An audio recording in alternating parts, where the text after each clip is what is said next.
quando eu comecei a ler o livro, a primeira pergunta que veio na minha mente foi assim: por que não escreveu antes? Mas aí a gente chega no capítulo do debate de 2022 e pensa assim: que bom que ele esperou para escrever agora. Isso passou pela sua cabeça? O momento certo de escrever esse livro? Eu tenho até uma nota do autor aí explicando isso, logo no começo. Né? O tempo foi passando e a cobrança vai chegando. E a cobrança, você mesmo faz essa cobrança. Né? Por que não colocar essa experiência de maneira ordenada, né, sistemática, para o leitor que, evidentemente, tem interesse nesses 62 anos de política no Brasil, de cobertura política. Né? E a resposta foi o livro. Eu escrevi em pouco tempo, mas é assim, pesquisei durante 62 anos e escrevi em 6 meses. Né? Depois eu tive 1 mês para confirmar as informações. Aí eu voltei nos arquivos e tal, e vi que minha memória está muito boa ainda. Então você escreveu de memória tudo que está aqui e depois é que você foi fazer a checagem. Primeiro você deixou a sua memória falar. Eu até vou contar aqui uma coisa que eu não sei se eu já disse em algum lugar. Eu escrevi o livro no celular. Todo o livro.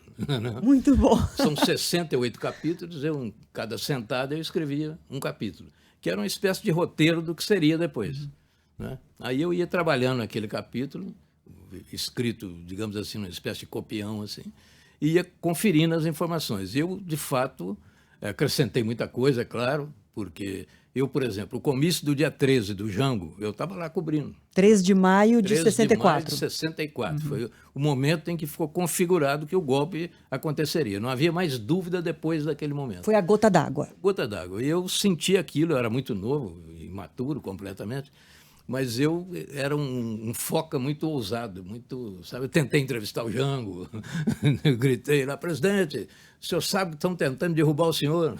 Ele olhou para mim assim, não respondeu. Então, eu tinha toda essa ousadia do foca sem autocrítica, que ajuda, viu? O foca não pode ter muita autocrítica, não, senão ele fica quieto demais. Senão para na cordinha, né? Senão para ali na segurança. Isso, eu dei muito trabalho para os meus chefes e tal, mas eu acho que o resultado não foi mau. Então, imagina, tem detalhes do comício do dia 13 na Central do Brasil que estão no livro. Muitos eu lembrava, mas eu tive que confirmar, ampliar alguns e tal. Esse é um exemplo.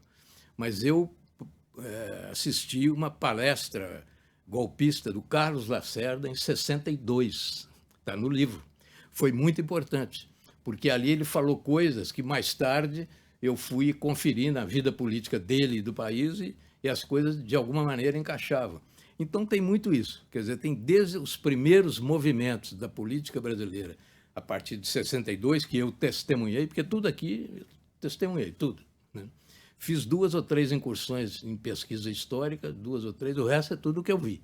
Né? Claro, conferindo nos arquivos de hoje. Mas o que eu observei ao longo desse período todo é que eu, de fato, eu acabei testemunhando um período da história política brasileira que é muito rica. Né? Eu assisti o ocaso da democracia. Né? O comício do dia 13 foi um momento desse. E assisti o renascimento da democracia, assisti participando.